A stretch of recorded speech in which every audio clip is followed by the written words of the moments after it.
chair of the state Republican Party for Washington here in Bellevue, for our weekly Chairman's Update.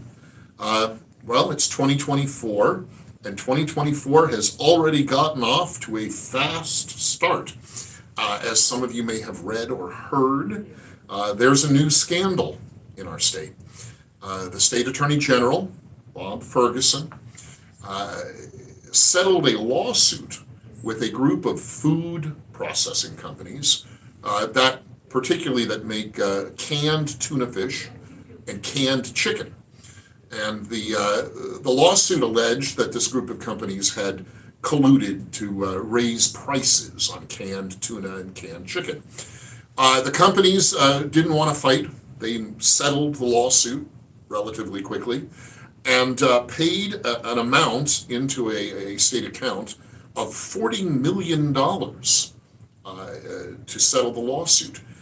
And the state attorney general, Mr. Ferguson, decided to go a slightly unusual way in distributing those proceeds back to people. Rather than assembling a group of people who were actually directly impacted by the cost of canned tuna or chicken, Mr. Ferguson decided to get a list of people, Washington people, and just distribute checks to them, send them checks in the amount of $50 or $120, depending on whether you're an individual or a family. And the checks were supposed to be directed at lower income Washingtonians. The concept was they may have been affected more directly by the cost of canned tuna or canned chicken. But the whole thing has turned into a big disaster for Attorney General Ferguson.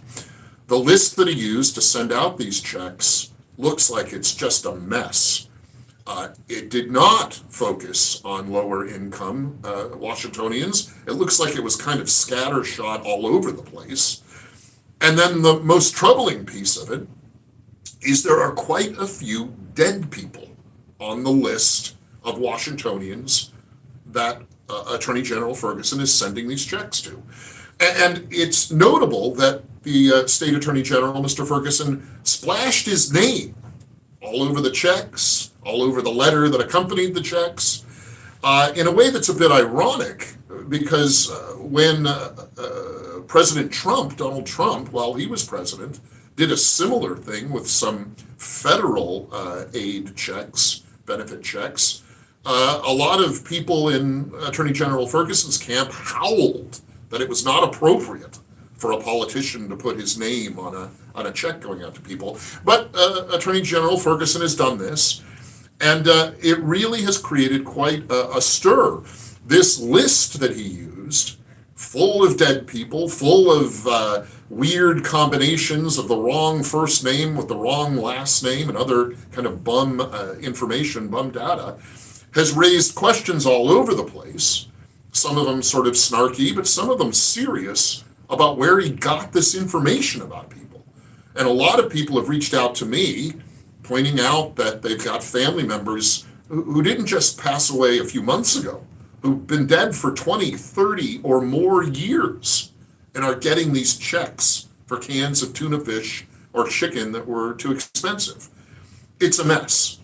And it's begging the question, is any data that the state government uses reliable? Are voter rolls reliable? What's going on with state data on people in Washington? We've raised this question publicly, and the state attorney general's response was kind of surprising. You know what he has said is, it's not my fault. It wasn't our list. These are the list of people he sent these checks to. Well, if it's not his list, whose list is it? He contracted with some data broker for the list.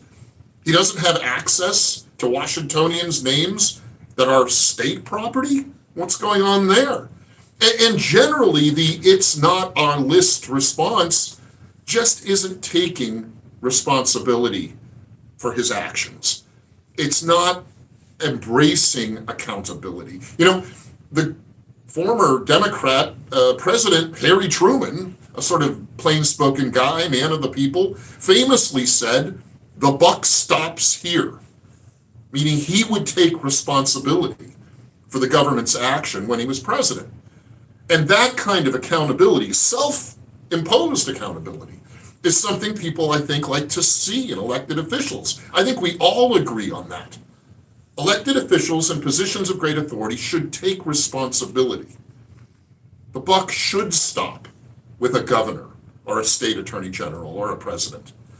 And a person in that kind of position shouldn't say, it's not our list, because it is their list. Whether they got it from a third-party data broker or got it from the Department of Revenue. The state government, like all government agencies, needs to be more accountable and take more responsibility for its actions, especially when they go badly. I think that's something we can all agree on. Well, Happy New Year. It's going to be like this in 2024. I think it's going to be action-packed, and we at the Washington State Republican Party are going to hold government accountable for its actions. Talk to you soon.